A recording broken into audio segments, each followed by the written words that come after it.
अखिलेश यादव के जिन्ना वाले बयान पर बीजेपी ने अखिलेश यादव को घेरना शुरू कर दिया है। सीएम योगी के बाद डिप्टी सीएम ने भी अखिलेश के बयान पर पलटवार करते हुए कहा कि देश के विभाजन के समय करोड़ों लोगों का बलिदान हुआ था। अखिलेश ने देश के बलिदानियों का अपमान किया है। उन्होंने न केवल मोहम्मद अली जिन्ना का नाम लेकर के देश के विभाजन के समय जो करोड़ों की संख्या में लोगों को आज बलिदान हुआ है उसके बलिदान का अनादर किया है, बल्कि तुष्टीकरण की घटिया राजनीति के कारण से भारत रत्न लौह पुरुष सरदार वल्लभ भाई पटेल का भी अपमान किया है। ये समाजवादी पार्टी नहीं, नमाजवादी पार्टी है और ऐसी पार्टी को उत्तर प्रदेश की जनता चुनाव में सबक सिखाने का काम करेगी।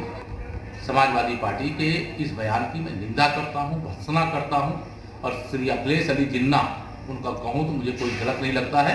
उन्हें तत्काल देश और प्रदेशवासियों से माफी मांगना चाहिए।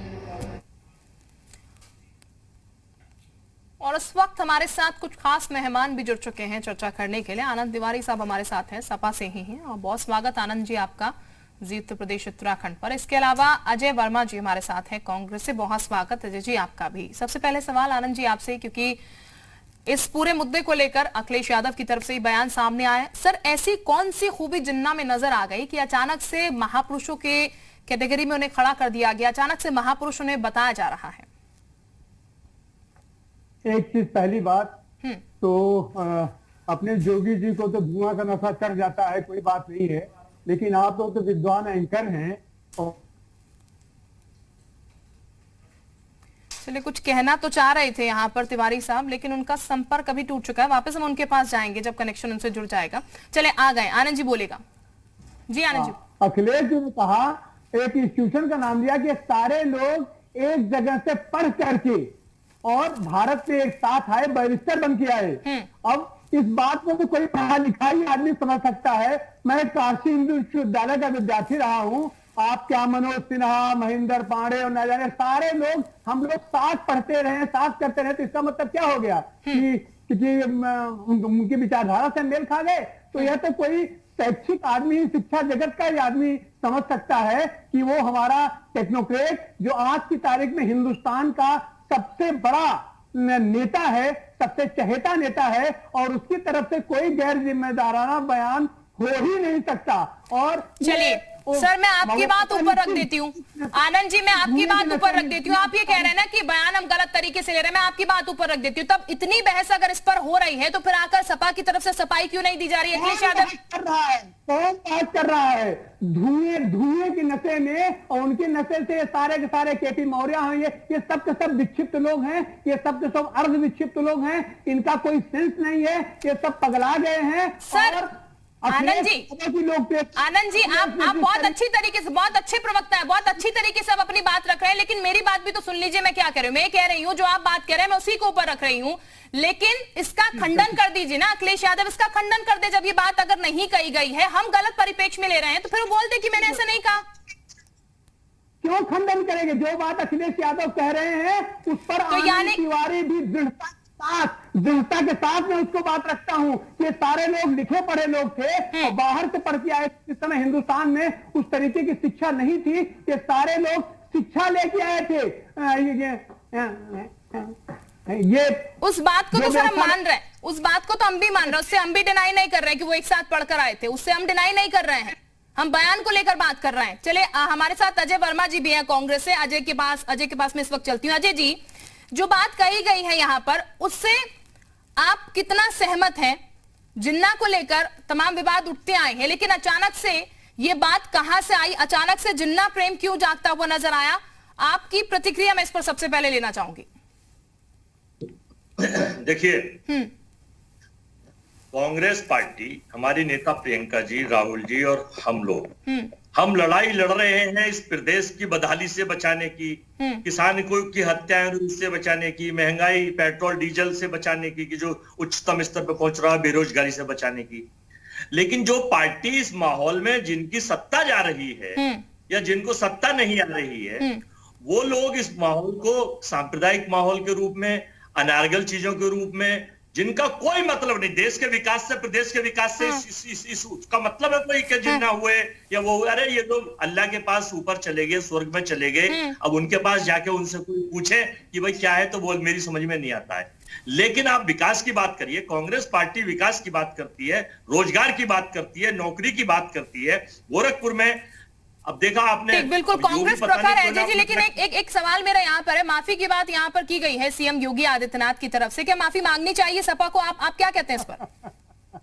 देखिए, माफी तो प्रधानमंत्री जी को और योगी साहब को मांगनी चाहिए। देश के उन किसानों से 700 से ज्यादा किसान मर गए और मंत्री के बेटे गाड़ी चढ़ा देते हैं और उसके बाद कैसे अरेस्ट होते हैं पूरे देश ने देखा। महंगाई के लिए माफी मांगे, रोजगार के लिए माफी मांगे। ठीक, चलिए मनीष शुक्ला जी वो ज्यादा बेहतर तरीके से समझा पाएंगे, जवाब दे पाएंगे इस बात का। मनीष जी, माफी की बात जब हम यहाँ पर कर रहे हैं तो सपा के प्रवक्ता भी हमारे साथ जुड़े हुए आनंद तिवारी जी, वो तो कह रहे हैं बयान कोई गलत तरीके से यहाँ पर रखा गया है। अजय वर्मा जी कह रहे हैं माफी तो प्रधानमंत्री को मांगनी चाहिए, सीएम योगी आदित्यनाथ को मांगनी चाहिए, किसानों के लिए, महंगाई के लिए। सर देखिए, समाजवादी पार्टी का कोई अधिकृत प्रवक्ता आपके चैनल पर नहीं आ रहा है, उससे स्पष्ट हो गया कि सपा के लोग भी जान गए हैं कि उनके राष्ट्रीय अध्यक्ष गलत हो गए हैं और किसी कह नहीं सकते, तो उन्होंने ऐसे ही उतार दिया तिवारी जी को। तिवारी जी को ऐसे समय में उतार के उनको मझधार में छोड़ दिया गया है। लेकिन मैं दूसरी बात कहता हूँ, एक तरफ देश को जोड़ने वाले सरदार पटेल जी, दूसरी तरफ देश विभाजक जिन्ना,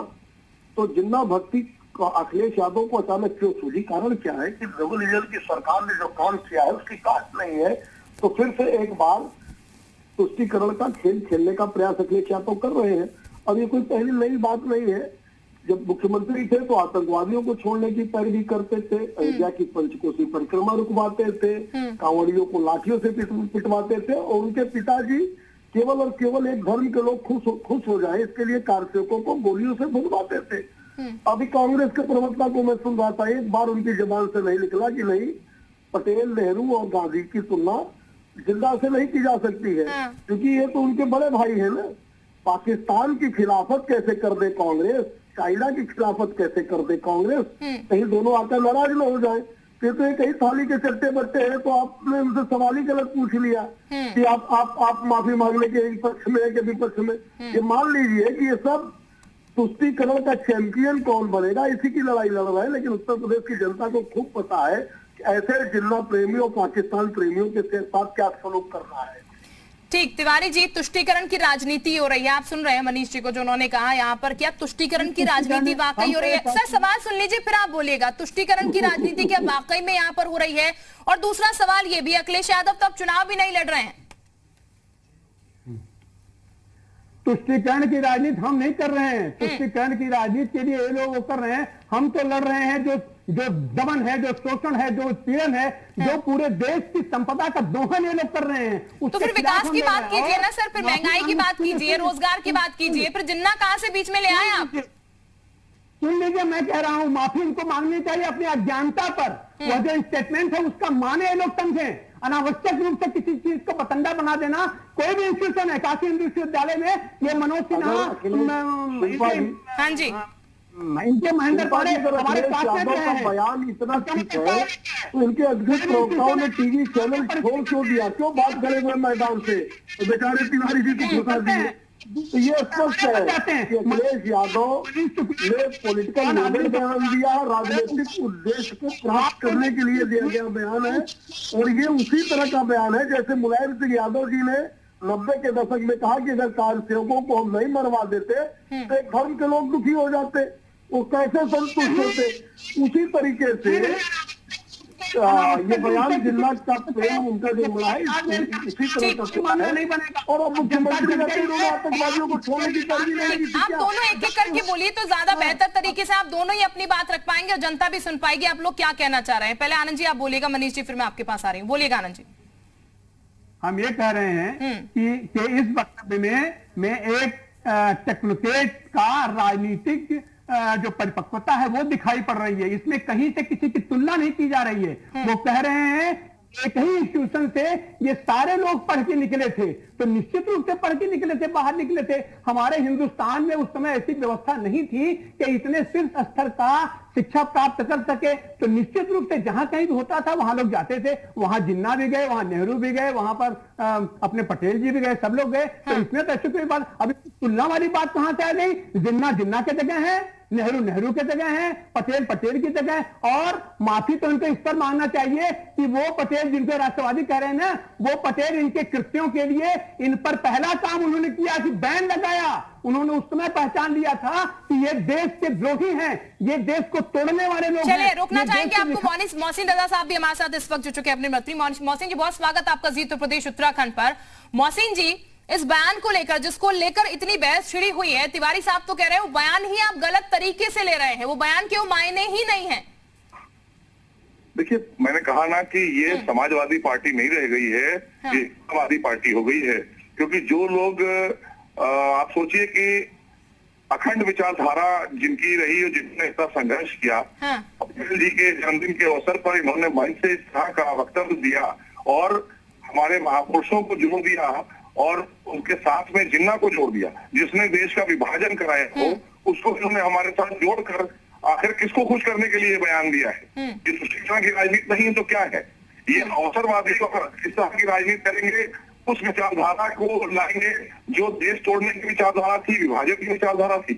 आप उसको करेंगे, बाद में कहेंगे कि ऐसा नहीं है, वैसा नहीं, तो आप प्रेस कॉन्फ्रेंस करके बताइए यहाँ पे जिसके लोगों से माफी मांगे, क्योंकि इस तरह का बयान आप क्या बताना चाहते हैं कि आप अगर देखें तो आपने सीधी तौर पर राष्ट्रपिता को भी वहां पर नाम दिया, आपने हमारे लौह पुरुष का भी नाम लिया। तो आप कितने बड़े महापुरुषों को, जिन्होंने देश के लिए इतनी बड़ी कुर्बानी दी देश की आजादी में, और आप उनको भी कह रहे हैं कि उन्होंने भी देश की आजादी में रोल प्ले किया है। बिल्कुल मोहसिन साहब, यही सवाल हम भी उठा रहे हैं कि अगर ये बयान गलत तरीके से इंटरप्रिटेट किया जा रहा है तो फिर क्यों सामने आकर यहाँ पर ये नहीं कहते कि ये बयान गलत है? इसीलिए तमाम सवाल यहाँ पर उठ रहे हैं। बहरहाल आप सभी का बहुत शुक्रिया हमारे साथ जुड़ने के लिए इस चर्चा में।